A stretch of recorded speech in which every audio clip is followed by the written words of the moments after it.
অন্যদিকে তালিকায় নাম নেই আর সেই কারণে এসআইআর এর শুনানিতে হাজিরা তৃণমূল কাউন্সিলরের। শুনানি কেন্দ্রে কামারহাটি পুরসভার 24 নম্বর ওয়ার্ডের কাউন্সিলর বিমল সাহা। 2000 সাল থেকে 5 বার ভোটে প্রতিদ্বন্দ্বিতা করেছেন তিনি, আর এবার সেই তৃণমূল কাউন্সিলরকেই শুনানিতে হাজিরা দিতে হলো। তালিকায় তার নাম নেই। এসআইআর এর শুনানিতে হাজিরা তৃণমূল কাউন্সিলরের। শুনানি কেন্দ্রে পৌঁছেছেন কামারহাটি পুরসভার 24 নম্বর ওয়ার্ডের কাউন্সিলর বিমল সাহা। 2000 সাল থেকে 5 বার ভোটে প্রতিদ্বন্দ্বিতা করেছি, 2015 এবং 2022 সালে জিতে দুবার কাউন্সিলর হয়েছে, এমনটাই দাবি করেছেন তৃণমূল কাউন্সিলর। এই বিষয় নিয়ে আরো বিস্তারিত আমাদের জানাবেন প্রতিনিধি সমীরণ পাল আমাদের সঙ্গে রয়েছেন। সমীরণ, হ্যাঁ তুমি দেখো যে কামারহাটি পুরসভার 24 নম্বর ওয়ার্ডের তৃণমূল কাউন্সিলর বিমল সাহা যখন এসআইআর এর ফর্ম ফিল আপ পর্ব চলছিল তখন তিনি অভিযোগ করেছিলেন যে তার 2002 এর তালিকায় নাম নেই এবং তিনি সমস্যায় পড়েছেন, এবং সেই মর্মে তিনি ফর্ম পূরণ করে জমা দেওয়ার পর এসআইআর এর খসড়া তালিকায় তার নাম আসে।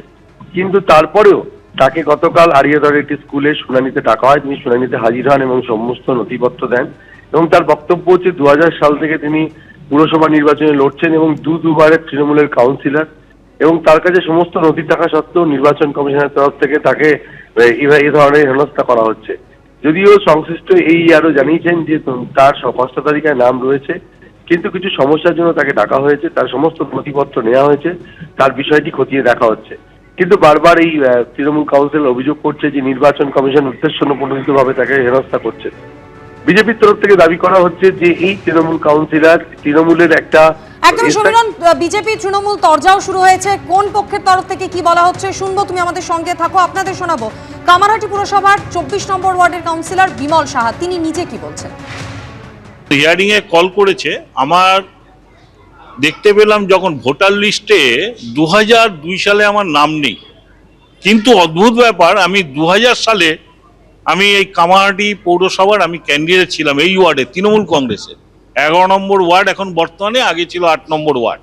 আমি ক্যান্ডিডেট এবং এই বুথটাও আমার কেন্দ্র ছিল, কিন্তু আমি সমস্ত ডকুমেন্ট জমা দেওয়ার পরও আমি দেখতে পেলাম যে খসড়া তালিকায় নাম বেরিয়েছে। খসড়া তালিকার নাম বেরোনোর পর তারপরে দেখলাম আমাদের বিওলো যিনি আছেন তিনি হিয়ারিং এর জন্য আমার বাড়িতে কাগজ দিয়েছে। অদ্ভুত, খসড়া তালিকার নাম বেরোনোর পরও তারপরেও নাম নেই। এটা টোটালি একটা চক্রান্ত চলছে। নির্বাচন প্রক্রিয়াটাকে বিজেপি একদম শেষ করে দিতে হয়েছে, এবং বাংলায় যাতে এরা যেভাবে নির্বাচন কমিশন বিজেপির দালালি ছাড়া আর অন্য কিছু করছে না। আজকে এখানে হিয়ারিং হলো, হিয়ারিং এ আমি যা আমার পাসপোর্ট দেখালাম, আমার ডকুমেন্টস দেখালাম, সমস্ত কিছু। অন্যদিকে এসআইআর এর শুনানিতে গিয়ে অসুস্থ হয়ে মৃত্যু হয়েছে নৈহাটির জেঠিয়ার বাসিন্দা অবসরপ্রাপ্ত রেলকর্মী রত্না চক্রবর্তী। তার পরিবারের দাবি খসড়া তালিকায় নাম না থাকায় আতঙ্কে ছিলেন তিনি, তার জেরেই অসুস্থ হয়ে পড়েন। আর এই ঘটনায় তুঙ্গে উঠেছে তৃণমূল বিজেপি রাজনৈতিক চর্চা। বেরোনোর সময় বেরিয়ে যখন আসছি রাস্তায় মাথা ঘুরে পড়ে তুলতে মারা গেছে। এসআইআর এর শুনানিতে গিয়েছিলেন, কিন্তু আর বাড়ি ফেরা হলো না। রাস্তাতেই অসুস্থ হয়ে মৃত্যু হলো উত্তর 24 পরগনার নৈহাটি জেঠিয়ার বাসিন্দা রত্না চক্রবর্তী। পরিবার সূত্রে দাবি এসআইআর এর খসড়া তালিকায় নাম ছিল না ষাটোর্ধ্ব রত্না চক্রবর্তীর। মঙ্গলবার উত্তর 24 পরগনার পানপুরে ব্যারাকপুর 1 নম্বর ব্লক অফিসে শুনানিতে ডাক পড়ে তার। এসআইআর এর নথি জমা করে বেরিয়ে আসার সময় অসুস্থ হয়ে পড়েন তিনি। কল্যাণী গান্ধী মেমোরিয়াল হাসপাতালে নিয়ে যাওয়া হলে মৃত্যু হয় তার। পরিবারের দাবি এসআইআর এর আতঙ্কে অসুস্থ হয়ে মৃত্যু হয়েছে তার। উনি রেলের রিটায়ারমেন্ট, ওনাকে ডাকা হয়েছে, আপনার নাম নেই এই নেই। উনি ওই নিয়ে খুব চিন্তা ছিলেন, প্লাস ওনার ছেলেরও নাম টেনশনে ছিলেন। এসআইআর এর কাগজপত্র দেওয়ার পর ওনার ছেলের অসুস্থর জন্য যায়নি, উনি গেছিলেন আমার সঙ্গে। বেরোনোর সময় বেরিয়ে যখন আসছি রাস্তায় মাথা ঘুরে পড়ে তাড়াতাড়ি গান্ধীতে নিয়ে আসলাম, গান্ধীতে নিয়ে আসলাম, তুলতে মারা গেছে। খবর পেয়ে হাসপাতালে যান ব্যারাকপুরের তৃণমূল সাংসদ পার্থ ভৌমিক ও নৈহাটির বিধায়ক সনদ দে। যে ভদ্রমহিলা মারা গেলেন, বিডিও অফিসে লাইন দিয়ে দীর্ঘক্ষণ দাঁড়িয়ে হিয়ারিং করে কাগজপত্র সব জমা দিয়ে গেটের বিডিও অফিসের গেটের বাইরে এসছেন, ওখানেই মাথা ঘুরে পড়ে তারপরে তাকে নৈহাটি হসপিটালে আনা হয়, সেখান থেকে গান্ধী, এখানে তিনি মারা যান। যে তিনি দীর্ঘদিন ধরে অসুস্থ ছিলেন এবং এইভাবে হঠাৎ করে যে ঠান্ডা পড়েছে, যে প্রচণ্ড কনকনে ঠান্ডা, সেই ঠান্ডায় বহু মানুষ অসুস্থ হয়ে যাচ্ছেন। এই রকম অবস্থায় সেখানে পার্থ ভৌমিক গিয়ে এসআইআরের বিরুদ্ধাচারণ করে কথাবার্তা বলে এবং সেখানে মানুষ খেপানোর যে তিনি রাজনীতি করছেন, হাসপাতাল সূত্রে খবর, হৃদরোগে আক্রান্ত হয়ে মৃত্যু হয়েছে মহিলার। সুজিত মণ্ডল ও সমীরণ পালের রিপোর্ট, এবিপি আনন্দ।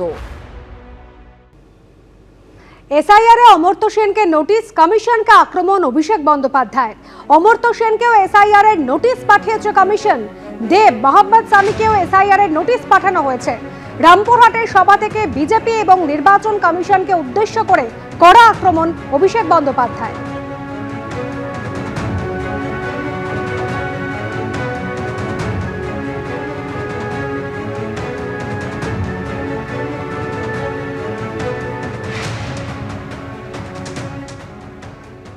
এসআইআরে আমি আস্তে আস্তে শুনছিলাম, হায় রে পোড়া কপাল, অমর্ত্য সেনকে হিয়ারিং এর নোটিশ পাঠিয়েছে। অমর্ত্য সেন ভারতবর্ষের জন্য নোবেল পুরস্কার জিতে এনেছে। দেশের নাম যে বিশ্বসভায় বিশ্ববন্দিত করেছে, যাকে দেখে, যার মাধ্যমে দেশকে লোক চেনে জানে, যার হাত ধরে দেশ সমৃদ্ধ হয়েছে, সেই অমর্ত্য সেনকে এসআইআর এর নোটিশ পাঠিয়েছে। কালকে দেখছি বাংলা সিনেমার উজ্জ্বলতম নক্ষত্র অভিনেতা দেব, তাকে হিয়ারিং নোটিশ পাঠিয়েছে। মোহাম্মদ সামি, যে ওয়ার্ল্ড কাপে খেলে দেশের জন্য বিশ্বকাপ জিতেছে, তাকে এসআইআর এর নোটিশ পাঠিয়েছে। নোটিশ পাঠিয়ে আনম্যাপ করে দেওয়ার চক্রান্ত। যারা বাংলার মানুষকে আনম্যাপ করতে চায়, আগামী দিন সেই বিজেপির ছাইপাসগুলোকে বাংলা থেকে আনম্যাপ করে চিরতরে ঝেঁটিয়ে বিদায় দিতে হবে। এই লড়াই সেই লড়াই। এবিপি আনন্দ, এগিয়ে থাকে, এগিয়ে রাখে।